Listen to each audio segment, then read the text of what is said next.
July 13వ తేదీ గుంటూరులో జరిగిన విషయానికి ఈరోజు ప్రభుత్వం మేల్కొని ఎంత హడావిడి చేస్తుందో మనం అందరం కళ్ళారా చూస్తున్నాం. జూలై 13వ తేదీ జరిగిన ఆ ఇన్సిడెంట్ అనేది ఒక మహిళ మీద జరిగింది కాదు, అది ఓవరాల్ ఒక చట్టం, పోలీస్ వ్యవస్థ ఎలా దిగజారిపోయిందో దానికి నిదర్శనంగా, మానవత్వం లేదు అనటానికి నిదర్శనంగా జరిగిన ఇన్సిడెంట్. అసలు ఒక చిన్న వాటర్ పైప్ కనెక్షన్ కోసం జరిగిన గలాటాలో తెలుగుదేశానికి సంబంధించిన మల్లెల వెంకటరమణమూర్తి 21 డివిజన్లో ఉన్న నాయకుడు తన కుటుంబ సభ్యులతో కలిసి ఒక మహిళని బట్టలన్నీ ఊడదీసి మూత్రం పోయేంత వరకు, అంటే బాత్రూమ్ పోయేంత వరకు కొట్టారు. అంటే ఎంత ఘోరంగా కొట్టుంటారో ఒకసారి మీరు ఆలోచించండి. ఒక చిన్న విషయాన్ని ఒక కుంటి సాకుగా పెట్టుకొని ఒక మహిళ మీద ఏ విధంగా కుటుంబం మొత్తం దాడి చేసిందో అది సాక్షి టీవీ మొత్తం వీడియోలతో సహా జనాలకు చూపించిన తర్వాత అప్పుడు ప్రభుత్వం మేల్కొని చంద్రబాబు నాయుడు, లోకేష్ ట్వీట్ చేస్తారు, దిగ్భ్రాంతికి గురయ్యాం, షాకింగ్గా ఉంది అని చెప్పి. ఎంత సిగ్గుచేటు. ఈరోజు అధికారంలో మీరున్నారు, ముఖ్యమంత్రిగా చంద్రబాబు నాయుడు ఉండి నువ్వు ఫెయిల్యూరు, నీ పోలీస్ వ్యవస్థ ఫెయిల్యూరు, నీ ఇంటెలిజెన్స్ ఫెయిల్యూర్ అనేది ప్రజలందరూ తెలుసుకున్న తర్వాత ఏదో అమాయకంగా దిగ్భ్రాంతికి గురయ్యాను అని చెప్పి ఇప్పుడు పలానా వ్యక్తి మీద కేసు పెట్టండి, పలానా వ్యక్తి మీద కేసు పెట్టండి అని చంద్రబాబు నాయుడు చెప్పిన తర్వాత కేసు ఫైల్ చేస్తున్నారు. అంటే ఈ రాష్ట్రంలో పోలీస్ వ్యవస్థ పనిచేయడం మానేసిందా?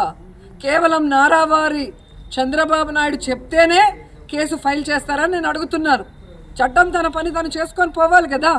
ఈరోజు ఎవరైతే బాధితురాలుందో ఆ అమ్మాయి ఈ మల్లెల వెంకటరమణమూర్తి వల్ల ఇబ్బంది పడుతూ పోయి పోలీసులకి కంప్లైంట్ చేసినప్పుడు కనుక వెంటనే వాళ్ళు కేసు నమోదు చేయడం కానీ లేదా వాళ్ళని పిలిపించి వాళ్ళకి బెదిరించి పంపించుంటే ఈరోజు ఇది జరుగుండేది కాదు.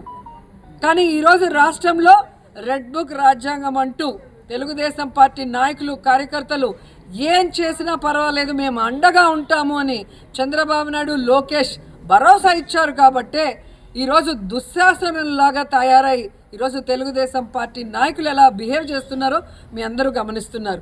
గతంలో కూడా కుప్పంలో ఇదే విధంగా ఒక మహిళని వివస్త్రం చేసి ఎలా కొట్టారో మనం చూసాం.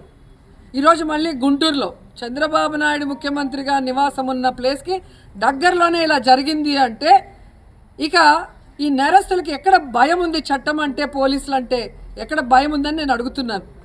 ఎంత సిగ్గుచేటంటే ఈరోజు ఆ 21వ డివిజన్ మల్లెల రమణమూర్తి అనే వ్యక్తి ఎంత ధైర్యంగా ఒక మహిళని ఈరోజు తన కుటుంబ సభ్యులతో కలిసి కొట్టాడు, బట్టలన్నీ ఊడదీసి నించోబెట్టాడు.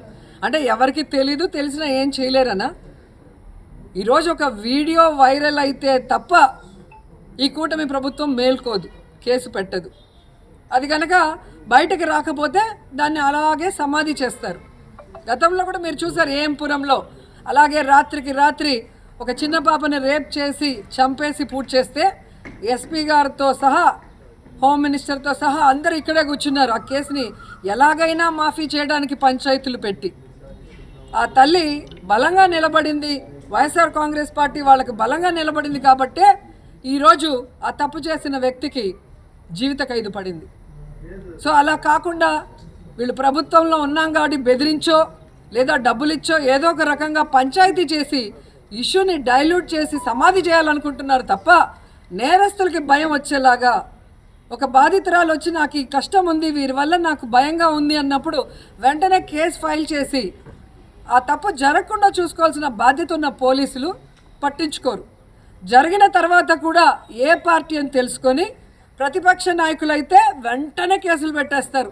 దాని ఛానల్స్లో, పచ్చ ఛానల్స్లో పబ్లిసిటీ చేస్తారు. కానీ తెలుగుదేశం పార్టీ వాళ్ళైతే మాత్రం కేసు కట్టరు, దాన్ని అలాగే నీరుగార్చడం. దాన్ని ఎవరైనా నిలదీసిన వాళ్ళ మీద కేసులు పెట్టడం మనం కళ్ళారా చూస్తున్నాం. ఇప్పటికైనా చంద్రబాబు, లోకేష్ మేల్కొనండి. ఈ విధంగా ఆడవాళ్ళ మాన ప్రాణాలతో చెలగాటమాడే పని చేస్తే మాత్రం మీరు చరిత్ర పుటల్లో చరిత్రహీనులుగా మిగిలిపోతారని కూడా ఈ సందర్భంగా హెచ్చరిస్తున్నా.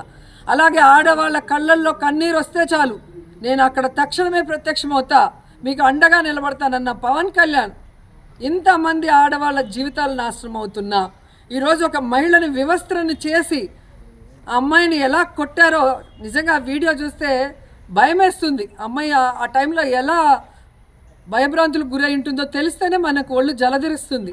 కానీ ఈ పవన్ కళ్యాణ్కి ప్యాకేజ్ ఇస్తే తప్ప, స్క్రిప్ట్ ఇస్తే తప్ప వచ్చి మాట్లాడటానికి ఈయనకి నోరు పెగలదు. ఇలాంటి ఒక డిప్యూటీ సీఎం మన రాష్ట్రంలో ఉండటం మన దురదృష్టం. చంద్రబాబు నాయుడు లాంటి ఎమోషన్స్ లేనివాడు, ప్రజలంటే ప్రేమ గౌరవం లేని వ్యక్తి ముఖ్యమంత్రిగా ఉండటం మన దురదృష్టం. ఇప్పటికైనా భగవంతుడు వీళ్ళకి మంచి బుద్ధి ఇచ్చి ఈ రాష్ట్రంలో ఉన్న మహిళలకి రక్షణ కల్పించే విధంగా వాళ్ళందరూ కూడా చర్యలు చేపట్టే విధంగా చూసుకోవాలని కూడా కోరుకుంటున్నాను.